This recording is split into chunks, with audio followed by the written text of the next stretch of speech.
BJP ಆಡಳಿತ ಪಕ್ಷದಲ್ಲಿದ್ದಂಥ ಸಂದರ್ಭದಲ್ಲಿ 40% ಆರೋಪವನ್ನು ಮಾಡಿದಂಥ ಕಾಂಗ್ರೆಸ್ ತಾನು ಗೆಲ್ಲೋದಕ್ಕೆ ಅದೇ ತಂತ್ರವನ್ನು ರೂಪಿಸಿತ್ತು. ಈಗ ಬಿಟ್ಬಿಡ್ತಾರಾ ಬಿಜೆಪಿಯವರು? ಬಿಡೋದಿಲ್ಲ. ಸಿದ್ದರಾಮಯ್ಯನವರು ಸಿಕ್ಕಾಕೊಂತು ಅಂತ ಹೇಳಿ ಈಗ ದೊಡ್ಡ ಮಟ್ಟದಲ್ಲಿ ಪ್ರತಿಭಟನೆ ಮಾಡೋದಕ್ಕೆ ಸಿದ್ಧರಾಗಿದ್ದಾರೆ. ಸಿಎಂ ರಾಜೀನಾಮೆಗೆ ಪಟ್ಟು ಬಿಡದ ರಾಜ್ಯ ಬಿಜೆಪಿ. ಸಿಎಂಗೆ ಕಪ್ಪು ಬಟ್ಟೆ ಪ್ರದರ್ಶನ ಮಾಡಲು ಬಿಜೆಪಿ ಚಿಂತನೆ.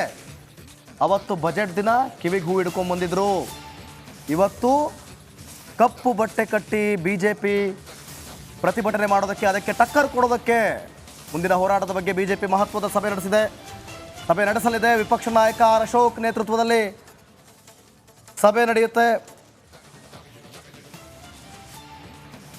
ಈಗ ಬಿಜೆಪಿಯವರು ಹೇಳ್ತಾ ಇರೋದು ಇಷ್ಟೇ. ಹೌದು, ಬೊಮ್ಮಾಯಿ ಅವರು ಸಿಎಂ ಆಗಿದ್ದಾಗ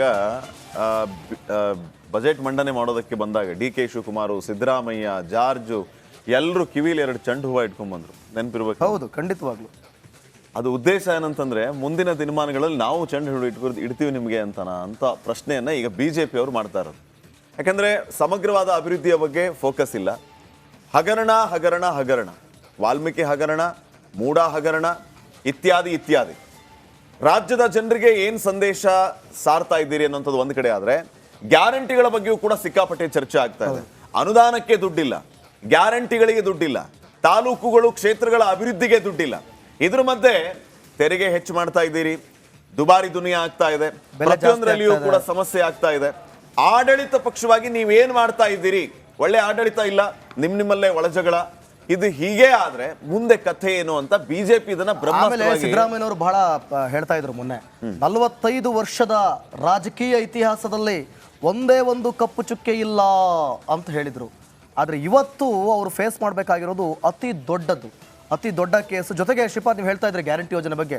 ನಾನು ನಿಮ್ಮ ಪ್ರಾಬ್ಲಮ್ ಕಾರ್ಯಕ್ರಮ ಮಾಡೋಕೆ ಹೋದಾಗ, ಈಗ ಹಾವೇರಿ ಹುಬ್ಳಿ ಸೈಡೆಲ್ಲ ಹೋದಾಗ, ಏನು ಬಿಡಿ ಸರ್, ಏನು ಯೋಜನೆಗಳು ಕೊಟ್ಟರು, ಯೋಜನೆಗಳ ಹೆಸರು ಹೇಳಿಕೊಂಡು ಈಗ ಅನುದಾನ ಇಲ್ಲ ಒಂದು ಕಡೆ, ಆದರೆ ಯಾರಿಗೂ ಕೂಡ ತಲುಪ್ತಾ ಇಲ್ಲ. ಬಹಳ ಪ್ರಮುಖವಾಗಿ BPL ಕಾರ್ಡು ಅಂತ ಹೇಳಕ್ ಶುರು ಮಾಡಿದ್ದಾರೆ ಇತ್ತೀಚೆಗೆ. ಎಷ್ಟೋ ಜನ ಬಡವರಿಗೆ BPL ಕಾರ್ಡೇ ಇಲ್ಲ. ಇದ್ಯಾವುದಕ್ಕೂ ಕೂಡ ಗಮನ ಕೊಡಲಿಲ್ಲ ಸರ್ಕಾರ. ಈಗ ಇಂಥ ಸಂಕಷ್ಟದಲ್ಲಿ ಸಿಕ್ಕಾಕೊಂಡಿದೆ. ಮುಂದಿನ ಸುದ್ದಿಯತ್ತ ಗಮನ ಹರಿಸೋಣ. ಮೂಡ ಸಂಕಷ್ಟ, CM ಜೊತೆ ನಿಲ್ಲಲು ಕರೆ. ಮೈಸೂರು ನಗರ ಗ್ರಾಮಾಂತರ ಕಾಂಗ್ರೆಸ್ ಕರೆ ನೀಡಿರೋದು. ಇಂದು ಮೈಸೂರಿಗೆ ಸಿದ್ದರಾಮಯ್ಯ ಆಗಮಿಸುತ್ತಿದ್ದಾರೆ. ವಿಮಾನ ನಿಲ್ದಾಣದ ಬಳಿ ಬೃಹತ್ ಸಂಖ್ಯೆಯಲ್ಲಿ ಆಗಮಿಸುತ್ತಿದ್ದಾರೆ. ತವರು ಜಿಲ್ಲೆಯಲ್ಲಿ ಶಕ್ತಿ ಪ್ರದರ್ಶನಕ್ಕೆ CM ಸಜ್ಜು. ಜನ ಬೆಂಬಲ ನನ್ನ ಪರವಾಗಿದೆ, CM ಸಂದೇಶ ಕೊಡ್ತಿದ್ದಾರೆ. ಆದರೆ ಕಾನೂನು ಏನು ಹೇಳುತ್ತೆ? ಹಾಗಾದ್ರೆ ಜನ ಬೆಂಬಲ ಓಕೆ ಶ್ರೀಪಾದ್, ಜನ ಬೆಂಬಲ ಓಕೆ. ನೋಡಿ, ಹಿಂದೆನೂ ಕೂಡ ಶಕ್ತಿ ಪ್ರದರ್ಶನ ಮಾಡಿದ್ರು. ಯಾವತ್ತು? ಸಿದ್ದರಾಮೋತ್ಸವ ಅಂತ ಹೇಳಿ ಹುಬ್ಬಳ್ಳಿಯಲ್ಲಿ ಅಂತ ಕಾಣುತ್ತೆ, ಬಹಳ ದೊಡ್ಡ ಮಟ್ಟದಲ್ಲಿ. ದಾವಣಗೆರೆಯಲ್ಲಿ, ಎಸ್, ಸಿದ್ದರಾಮೋತ್ಸವ ಅಂತ ಹೇಳಿ ಬಹಳ ದೊಡ್ಡ ಶಕ್ತಿ ಪ್ರದರ್ಶನ. ಜನ ಎಲ್ಲ ಸಿಕ್ಕಾಬಟ್ಟೆ ಸೇರಿದ್ರು. ಶಕ್ತಿ ಪ್ರದರ್ಶನ ಒಂದು ಕಡೆ ಓಕೆ, ಜನ ಬೆಂಬಲ ಇರ್ಬೋದು, ಶಾಸಕರ ಬೆಂಬಲ ಇರ್ಬೋದು. ಇನ್ನೊಂದೇನಂತಂದ್ರೆ ಈಗ ಗಂಭೀರವಾದ ವಿಚಾರ ಏನಂತಂದ್ರೆ, ಕಾಂಗ್ರೆಸ್ನಲ್ಲಿ ಸಿದ್ದರಾಮಯ್ಯ ಅವರನ್ನ CM ಸ್ಥಾನದಿಂದ ಕೆಳಗಿಳಿಸೋದಕ್ಕೆ ಕಾಂಗ್ರೆಸ್ನಲ್ಲಿಯೇ ಪ್ರಯತ್ನಗಳಾಗ್ತಾ ಇದೆಯಾ? KGF ಸಿನಿಮಾದಲ್ಲಿ ಗರುಡ ಹೋದ ತಕ್ಷಣ ಎಲ್ಲರೂ ಓಪನ್ ಆಗ್ತಾರಲ್ಲ, ಅದೇ ರೀತಿ ಬಿಂಬಿಸಲಾಗ್ತಾ ಇದೆ ಈಗ ಕಾಂಗ್ರೆಸ್ ಪಕ್ಷದಲ್ಲಿ. ಅದೇ ರೀತಿಯಾಗಿ ಎಲ್ಲರೂ ಓಪನ್ ಆಗ್ತಾ ಇದ್ದಾರೆ ಈಗ, ನಾನು ಅಂತೇಳಿ. CM ರೇಸಲ್ಲಿ ಹೆಚ್ಚು ಜನರ ಹೆಸರು ಕೇಳಿ ಬರ್ತಾ ಇದೆ. ಈ ಸಂದರ್ಭದಲ್ಲಿ ಮುಖ್ಯಮಂತ್ರಿಗಳಿಗೆ ಒಂದು ರೀತಿ ಬೆಂಬಲ, ನಾವು ನಿಮ್ಮ ಜೊತೆಗೆ ಇದ್ದೀವಿ ಅನ್ನೋಂತಹ ಒಂದು ಸ್ಟ್ರಾಂಗ್ ಮೆಸೇಜ್ ಬೇಕಾಗುತ್ತೆ. ಸಿದ್ದರಾಮಯ್ಯ ಅವರಂತೂ ಮೇಲ್ನೋಟಕ್ಕೆ ಒಂದು ಸ್ಟ್ರಾಂಗ್ ಮೆಸೇಜ್ ಅನ್ನ ಮೊನ್ನೆಯಿಂದನೂ ಪಾಸ್ ಮಾಡ್ತಾ ಇದ್ದಾರೆ. ಕಾನೂನು ಹೋರಾಟ ಮಾಡ್ತೀವಿ, ರಾಜೀನಾಮೆ ಯಾಕೆ ಕೊಡಬೇಕು, ಎಲ್ಲಾ ಪ್ರಶ್ನೆಯನ್ನ ಮಾಡ್ತಾ ಇದ್ದಾರೆ. ಆದ್ರೆ ಅಸಲಿಗೆ ಮೂಡ ಹಗರಣ ಏನಿದೆ, ಇದು ಎಷ್ಟರ ಮಟ್ಟಿಗೆ ಮುಖ್ಯಮಂತ್ರಿಗಳಿಗೆ ಕಂಟಾಕ್ತರ ಹೊಸ್ತಿಲಲ್ಲಿದ್ದೀವಿ. ಈ ಸಂದರ್ಭದಲ್ಲಿ ಮೈಸೂರು ಊರಿನ ಹೆಸರೇ ಚೇಂಜ್ ಮಾಡುವಂತಹ ಒಂದು ಬೆಳವಣಿಗೆಗಳು ಆಗ್ತಾ ಇದೆ. ಮೈಸೂರು ಬದಲಿಗೆ ಮಹಿಷ ಊರು ಆಗಬೇಕು ಅಂತ, ಮೈಸೂರು ಬದಲಿಗೆ ಮಹಿಷೂರು ಅಂತ ಬದಲಾವಣೆ ಆಗಬೇಕು ಅಂತ ಮತ್ತೊಂದು ವಿವಾದದ ಕಿಡಿಯನ್ನ ಹಚ್ಚಿದೆ ಮಹಿಷ ದಸರಾ ಸಮಿತಿ. ಆಹ್ವಾನ ಪತ್ರಿಕೆಯಲ್ಲಿ ಮಹಿಷೂರು ಅಂತಾನೆ ಮುದ್ರಣ ಮಾಡಿದ್ದಾರೆ ಅವರು. ಚಾಮುಂಡಿ ಬೆಟ್ಟಕ್ಕೆ ಮಹಿಷ ಬೆಟ್ಟ ಅಂತಾನೂ ಕೂಡ ಮುದ್ರಣ ಮಾಡಿದ್ದಾರೆ. ಆಹ್ವಾನ ಪತ್ರಿಕೆಯನ್ನ ಈ ರೀತಿ ಮಹಿಷ ದಸರಾ ಸಮಿತಿ ಮುದ್ರಿಸಿರೋದು.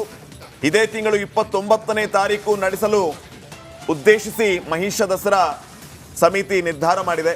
ಈಗಾಗಲೇ ಸಾಕಷ್ಟು ವಿವಾದಕ್ಕೆ ಮಹಿಷ ದಸರಾ ಕಾರಣ ಆಗಿದೆ. ಚಾಮುಂಡಿ ಬೆಟ್ಟ ಚಲೋ ಮಾಡುವುದಾಗಿ ಪ್ರತಾಪ್ ಸಿಂಹ ಅವರು ಕೂಡ ಹೇಳಿದ್ದಾರೆ. ಮಹಿಷ ದಸರಾ ಹೆಸರಲ್ಲಿ ಈಗಾಗಲೇ ಸಂಘರ್ಷ ಮೊದಲಿನಿಂದನೂ ಕೂಡ ಶುರುವಾಗಿದೆ.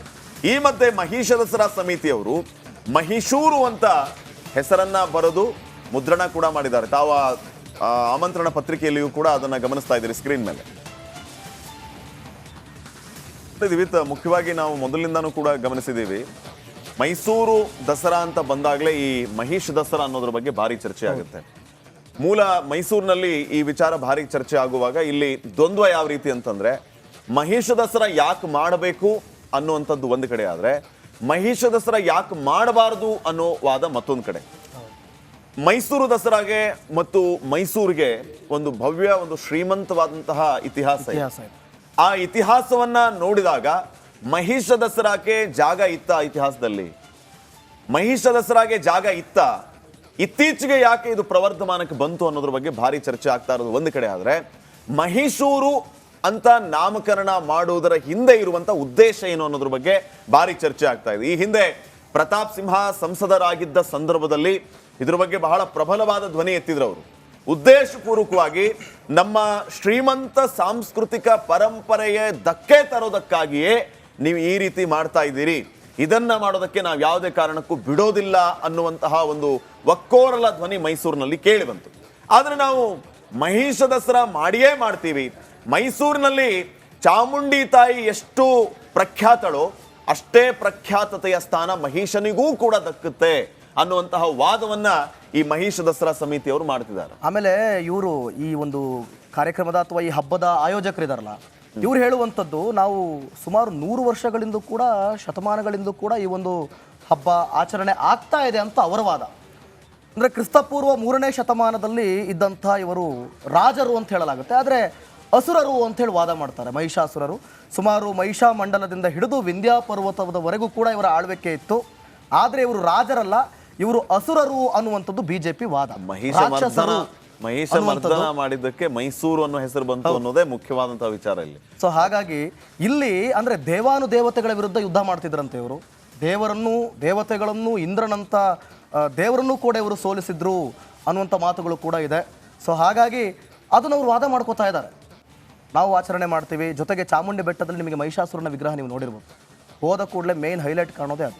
ಅದನ್ನು ಕೂಡ ಅವರು ಸಮರ್ಥನೆ ಮಾಡ್ಕೋತಾರೆ. ಬಹಳಷ್ಟು ಬಾರಿ ನಾನು ಮೈಸೂರಿನಲ್ಲಿರುವಂಥ ಸಂದರ್ಭದಲ್ಲೂ ಕೂಡ ಈ ಚರ್ಚೆಗಳು ಆಗಿದೆ. ಇದೇ ವಿಚಾರಕ್ಕೆ ಸಂಬಂಧಪಟ್ಟಂತೆ ದೊಡ್ಡ ದೊಡ್ಡ ಪ್ರತಿಭಟನೆಗಳು ಕೂಡ ಆಗಿದೆ, ಗಲಾಟೆಗಳು ಕೂಡ ಆಗಿದೆ. ಆದರೆ ಬಿಜೆಪಿಯವರ ವಾದ ಏನು, ರಾಕ್ಷಸರನ್ನ ನೀವು ಮೆರೆಸ್ತಾ ಇದ್ದೀರಿ, ಇದು ಎಷ್ಟರ ಮಟ್ಟಿಗೆ ಸರಿ ಅನ್ನುವಂಥ ವಾದವನ್ನು ಅವರು ಮಾಡ್ತಿದ್ದಾರೆ.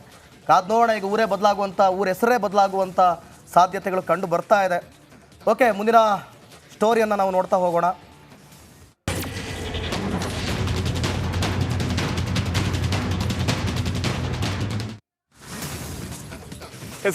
ಮತ್ತೊಂದು ಮುಖ್ಯವಾದಂತಹ ವಿಚಾರ, ಆರೋಪಿ ನಟ ದರ್ಶನ್ನ ಜಾಮೀನು